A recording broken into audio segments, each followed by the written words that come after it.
रात के वक्त अपनी सहेली की शादी से वापस घर आ रही थी कि एक दाई औरत मुझे देखकर कहने लगी, बेटी मुबारक हो, तुम सेहतमंद बेटा पैदा करोगी।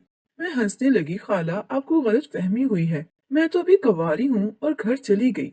मैं अपनी पढ़ाई में मसरूफ हो गई और बात भूल गई। एक रात 2 बजे आंख खोली तो होश उड़ गए। मेरी बचपन की सहेली की शादी थी, इसलिए मैं गाँव गई हुई थी। वापसी पर रात हो गई। मेरे साथ मेरी अम्मी और अब्बू दोनों थे। हम लोग ट्रेन में सफर कर रहे थे। मेरे साथ एक औरत आकर बैठी और बातें करने लगी। खवातीन की आदत होती है कि जहाँ भी जाती हैं, जिसके पास बैठती हैं, इसको पूरा बायोडाटा निकाल लेती हैं। वो तो मुझसे भी मुख्तलिफ सवाल करने लगी। कहाँ से ताल्लुक है, गाँव क्यों गए थे, कौन कौन साथ है।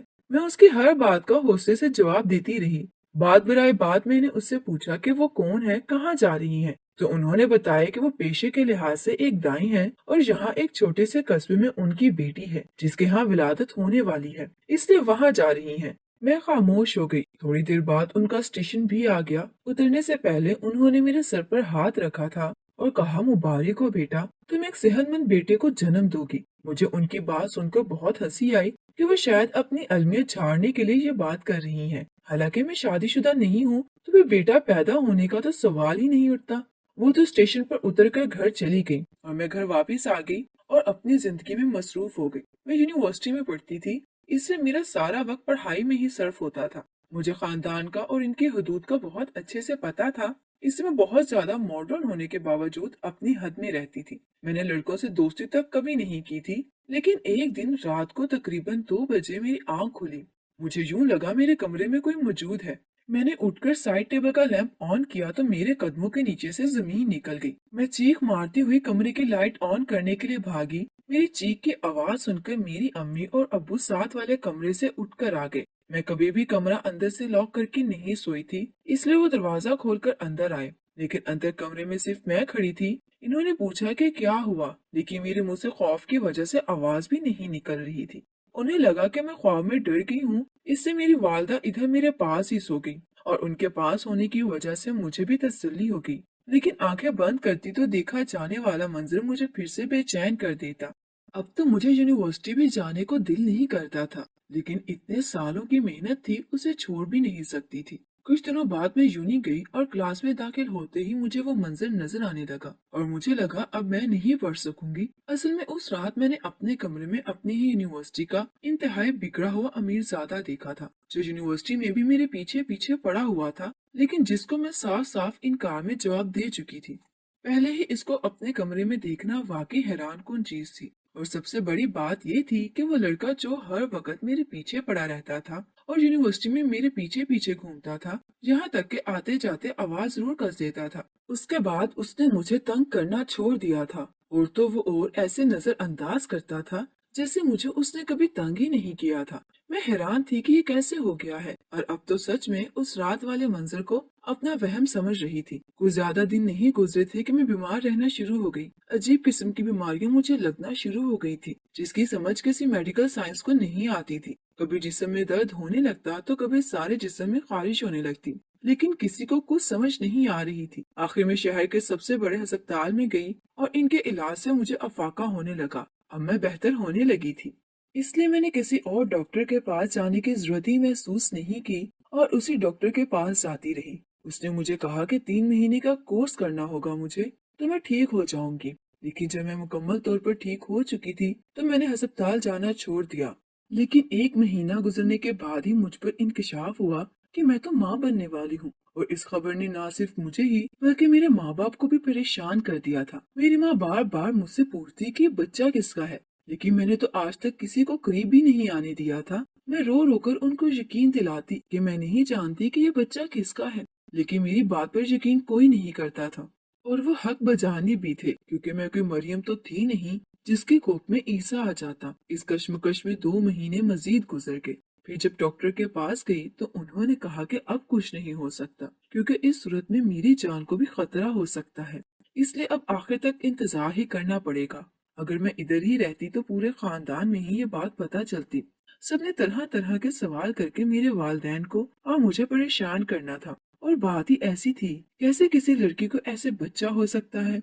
मेरे माँ बाप का सवाल जब हद से बढ़ने लगा तो मैंने उनको कसम खाकर बताया कि मैं भी नहीं जानती कि ये बच्चा किसका है, बल्कि मैंने उनको इस रात का वाकया भी बता दिया कि इस रात जो आप लोगों को लगता था कि मैं ख्वाब में डर गई हूँ, वो मैं डरी नहीं थी। मुझे कमरे में हमारे एरिया के एमएनए का बेटा नजर आया था, लेकिन जब मैंने चीख मारी और भागकर लाइट ऑन की, तब तक वो वापस चला गया था। मुझे कमरे में नजर नहीं आया और उस दिन के बाद उसने मुझे यूनिवर्सिटी में भी तंग करना छोड़ दिया था। इससे पहले वो मुझे बहुत ज्यादा तंग करता था, कभी दोस्ती की ऑफर करता तो कभी कहता कि मुझसे शादी करना चाहता है। उसने मेरे लिए क्लास लेना भी मुहाल कर रखा था, लेकिन उस दिन के बाद वो मुझसे बेपरवाह हो गया था। और ये मेरे लिए खुशी की बात थी कि ऐसे समझ आ गई थी।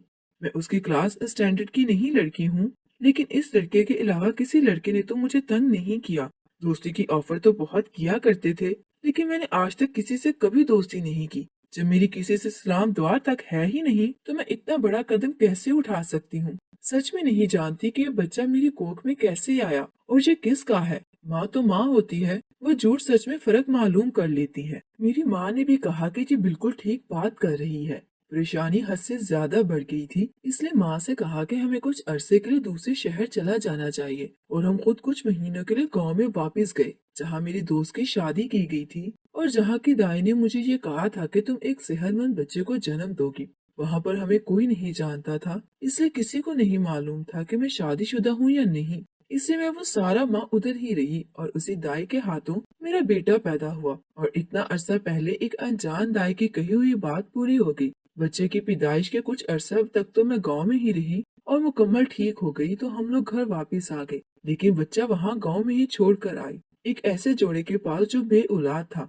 मुझे लगा कि अब जिंदगी आसान हो जाएगी, लेकिन जिंदगी की असल मुश्किल तो अब शुरू हुई थी। न जाने किस तरह मेरी रिपोर्ट्स उसी लड़के के हाथ लग गई थी और उसने वो रिपोर्ट्स मेरे तमाम दोस्तों में बांट दी थी। जब मैंने वापस यूनिवर्सिटी ज्वाइन की तो मेरे साथ वाले सब एक सेमेस्टर आगे पहुंच चुके थे। मैंने एक सेमेस्टर फ्रीज करवा दिया था, लेकिन उन सबके पास मेरी रिपोर्ट्स थी। इससे सभी मुझसे सवाल कर रहे थे कि किसका बच्चा है, किसके साथ चक्कर है और बच्चा किधर है। कभी कोई क्या पूछता, कभी कोई क्या। मेरे लिए यूनिवर्सिटी में रहना मुश्किल हो गया था। किस किस को सफाइयाँ देती और कौन मेरी बात पर यकीन रखता। मेरा आखिरी सेमेस्टर बहुत ही मुश्किल से जैसे तैसे करके मैंने मुकम्मल कर लिया और यूनिवर्सिटी से निकल आई। इतने में वो बदनामी यूनिवर्सिटी में खत्म नहीं हुई, बल्कि वो बाहर निकल आई थी। मेरे मोहल्ले तक बात पहुंच गई थी और सिर्फ मोहल्ले वाले क्या, मेरे खानदान में भी बात पहुंच गई थी, क्योंकि ऐसी बातें ज्यादा अरसा छुपती नहीं है। और जब इन लोगों के पास एक सबूत भी था, और हैरत की बात थी कि सबके पास मेरी रिपोर्ट्स की कॉपी थी, मैं किसी को भी झुटला भी नहीं सकती थी। बहुत से लोगों से तो मैंने ये भी कहा कि ये रिपोर्ट चेंज हो गई थी, उस वक्त की फेक रिपोर्ट है, बाद में डॉक्टर ने रिपोर्ट ठीक कर दी थी। लेकिन इस कहानी पर यकीन कौन करता, क्योंकि मैंने बकायदा सेमेस्टर फ्रीज करवाया था, बल्कि मैं शहर में मौजूद भी नहीं थी।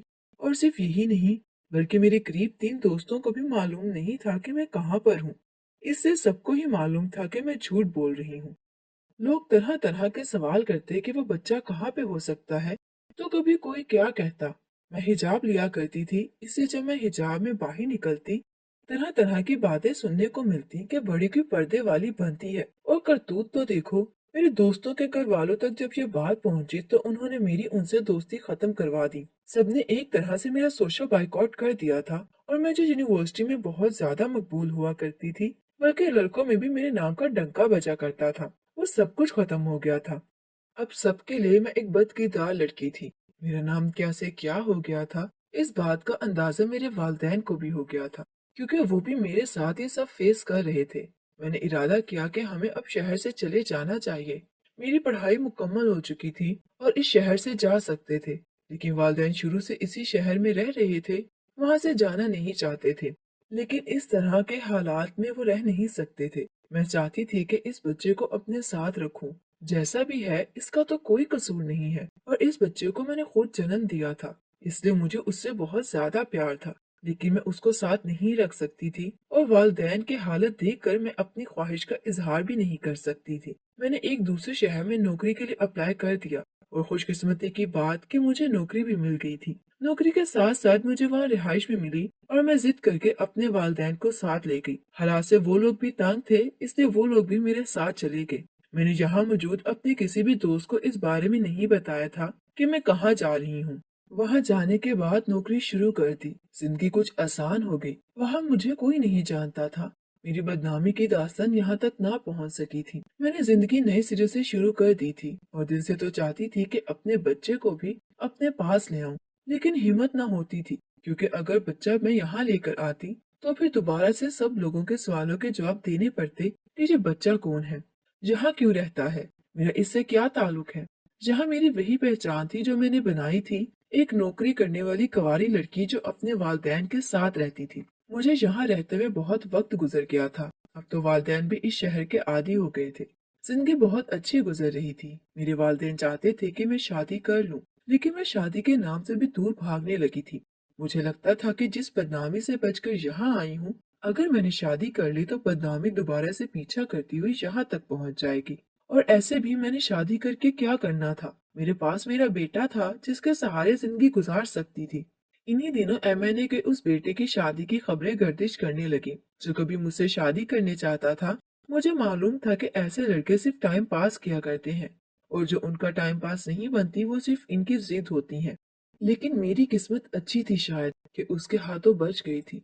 लेकिन कभी कभी मुझे याद आता वो उस रात मेरे कमरे में क्या करने आया था, या शायद उसने मुझे इस्तेमाल किया था। एक जीता जागता बच्चा इस बात का वाज़ह सबूत था कि किसी ने तो मुझे इस्तेमाल किया था, लेकिन वो कौन है ये मुझे मालूम नहीं था। आज तक भी मैं इस बात को नहीं जान सकी थी। कभी कभार मैं इस बच्चे से मिलने के लिए जाया करती थी और मेरा तारुफ यही था कि मैं उनके दूर पार के रिश्तेदार हूँ। गाँव में भी बहुत कम लोगों को मालूम था कि ये बच्चा मेरा है। इसकी वजह से इस गांव जाते हुए मुझे कोई मसला नहीं था। मेरे वालिदैन चाहते थे कि उनकी आंखें बंद होने से पहले मैं अपने घर की हो जाऊं, जबकि मुझ में हिम्मत नहीं थी और मेरे वालिद यही ख्वाहिश करते हुए इस दुनिया से चले गए थे। अब हम दोनों ही एक दूसरे का सहारा थी। मैं दिल ही दिल में अल्लाह से दुआ करती कि मेरा मुजरिम जो भी है, इसके बारे में अल्लाह पाक तो सब जानते हैं। वो उसको ऐसी सजा दे कि दुनिया उसकी सजा देखे। मैंने मामला अल्लाह पर छोड़ दिया था और खुदा कभी भी किसी के साथ बेइंसाफी नहीं करता, इस बात का मुझे यकीन था। मैंने अपनी जिंदगी का महवर अपनी माँ और उस बच्चे को बना लिया था और वो इतना बड़ा हो चुका था कि अकेला रह सकता था। इसलिए मैंने उसको बोर्डिंग स्कूल में दाखिल करवा दिया था, जहाँ पर मैंने गार्डियन में अपना नाम लिखवाया था। इस लड़की की शादी की खबर सच है या मुझे मालूम था, लेकिन मैंने कभी बददुआ नहीं की थी कि वो खुश न रहे। लेकिन कहते हैं कि गलत करने वाले कभी खुश नहीं रह सकते, या शायद मेरे इंसाफ का वक्त आ गया था। इसलिए उस लड़के का एक बहुत ही बुरा एक्सीडेंट हुआ और यहाँ तक कि वो कोमा में चला गया। इंसानियत के नाते मुझे कुछ दुख भी हुआ, लेकिन जितना वो मुझे तंग कर चुका था, इसके बाद मुझे उसे कोई हमदर्दी नहीं थी। मेरी वालदा बीमार रहने लगी थी। उनकी बहुत जिद के बाद भी मैंने शादी नहीं की और यही गम सीने से लगाए इस दुनिया से चली गई। इस सब का कसूरवार वो शख्स था, वो मेरे बच्चे का बाप था, जिसने मेरे साथ साथ मेरे माँ बाप की जिंदगी बर्बाद कर डाली थी। मैंने सारी जिंदगी उसे अपने बेटे के लिए वक्फ कर दी थी, जिसके बाप का नाम तक मैं नहीं जानती थी, और मैंने उसको कानूनी तरीके से अडॉप्ट कर लिया था। इससे अब मैं उसे अपने घर में ला सकती थी और सबके सवालों को जवाब दे सकती थी कि बच्चा अडॉप्टेड है। वक्त का काम है गुजरना और वो गुजर रहा था। मेरा बच्चा बड़ा हो चुका था और उसे मालूम हो चुका था कि मैं उसकी माँ हूँ और वो मुझे माँ जैसा ही प्यार देता था। लेकिन मेरे बच्चे को बाप की कमी थी, इस बात का मुझे शिद्दत से एहसास था, लेकिन उसका मेरे पास कोई हल नहीं था। बस कभी अकेले बैठ कर खुदा से शिकवा कर लेती और फिर आंसू पोंछकर दोबारा जिंदगी के दौर में शामिल हो जाती। इस लड़के के बारे में मालूमात मुझे मिलती रहती थी कि वो कोमा से बाहर तो आ चुका है, लेकिन इस बुरे तरीके से जख्मी हुआ है कि वो अब कभी बाप नहीं बन सकता, और इसकी इस कमी की वजह से उसकी बीवी भी उसे छोड़कर जा चुकी है। ये सारी मालूमात मीडिया से मिलती थी, लेकिन मैं ये सब बहुत पीछे छोड़ आई थी। वो लोग जो सिर्फ मुझ पर बातें किया करते थे, वो तो शायद मुझे भूल गए होंगे। इसलिए जब हमारी कंपनी की इस शहर में ब्रांच मैनेजर की वैकेंसी आई, तो मुझे इस पोस्ट पर भेज दिया गया। वहाँ अपना घर तो था ही, इसलिए मैंने जाने से इनकार नहीं किया और वापस उस शहर में चली गई। उसने कभी मुझे भागने पर मजबूर किया था। वहां जाने के बाद उस लड़के के बारे में ज्यादा मालूमात मिली। क्या मुकम्मल तौर पर ठीक हो चुका है, लेकिन बाप बनने की सलाहियत से महरूम हो गया है। और फिर वो हुआ जिसके बारे में कभी मैंने सोचा भी नहीं था। बेटा तो मेरा बोर्डिंग स्कूल में पढ़ता था, इसलिए मैं घर में अकेली होती थी। मैं शाम को ऑफिस से वापस घर आई तो थोड़ी देर बाद डॉक्टर जिसने सालों पहले मेरा इलाज किया था वो मेरे घर आ गई। मैंने उसे बिठाया मैं उसकी आमद पर हैरान भी थी। मैं तो उसके एहसानमंद थी कि उसकी दवाई से ही मैं ठीक हुई थी। लेकिन उसने मुझे कहा कि वो मुझसे माफी मांगने आई है, क्योंकि वो रिटायर हो चुकी है और कैंसर की मरीज है, कभी भी मर सकती है। और सबसे बड़ी बात, वो मेरी ही मुजरिम है, इसलिए वो मुझसे माफी मांगने आई है। मुझे हैरत हुई कि वो मुझसे किस बात की माफी मांग रही है। तो उसने बताया कि जब मैं उसके पास इलाज करवा रही थी, तब एमएनए के उसी बेटे ने उसको पैसे दिए थे ताकि मैं इलाज की आड़ पर तुम पर कलविंग का तरीका आजमाऊं। और मैंने वो तरीका आजमाया था। वाकई वो कामयाब हो गया था। मुझे मालूम है कि तुम्हारा कोई बच्चा या बच्ची भी होगा, और वो बच्चा या बच्ची इसी लड़के का है। मुझे मेरा ज़मीर चैन नहीं लेने दे रहा था, इसलिए मैं तुमसे माफी मांगने आई हूँ। जब वो खुद अपना जुर्म कबूल कर रही थी, तो उसके बाद मैं उसे क्या कहती, जिसे कुदरत पहले ही सजा दे चुकी थी। इसलिए मैंने उसे खुले दिल से माफ कर दिया। लेकिन मैं जो हमेशा सोचती थी कि मेरे बच्चे का बाप कौन है और मेरा मुजरिम कौन होगा, इस सवाल का जवाब आज मुझे मिल गया था। और साथ ही खुदा के इंसाफ पर यकीन भी कि उसने ऐसे सजा दी थी कि वो कभी भी बाप नहीं बन सकता था।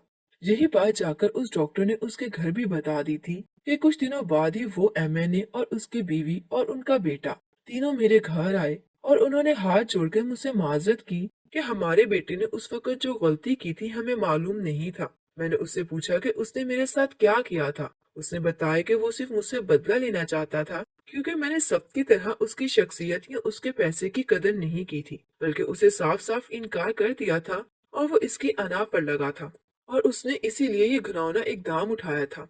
उसने बताया कि तुमने जिस रात मुझे अपने कमरे में देखा था, मैं उस दिन हकीकतन तुम्हारे कमरे में ही था, और वहां मैं इसलिए गया था कि तुम्हारे डेली इस्तेमाल होने वाली क्रीम में ऐसा केमिकल मिला दूं जिससे तुम्हें मुकम्मल तौर पर तो जिल्द का कैंसर नहीं हो सकता था, लेकिन अलामात इसी की जाहिर हो सकती थी। मैं जानता था कि तुम बीमारी की वजह से यूनिवर्सिटी आना छोड़ दोगी, लेकिन जब तुम इस डॉक्टर के पास गई और ठीक होना शुरू हो गई, तो मैं दूसरी तरकीब सोची और ये वाला काम किया।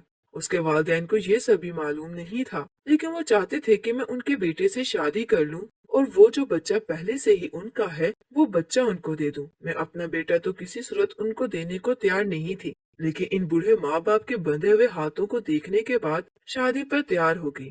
कभी मेरे किरदार पर उंगली उठाने वाले आज मुझ पर रश्क कर रहे थे, क्योंकि इतने बड़े खानदान की कमजोरी मेरे हाथ में थी। उनका वारिस मेरे पास था, और अगर मैं चाहती तो कभी वो उनके पास नहीं रह सकता था। और ये खुदा का इंसाफ था, और बेशक खुदा बेहतरीन इंसाफ करने वाला है।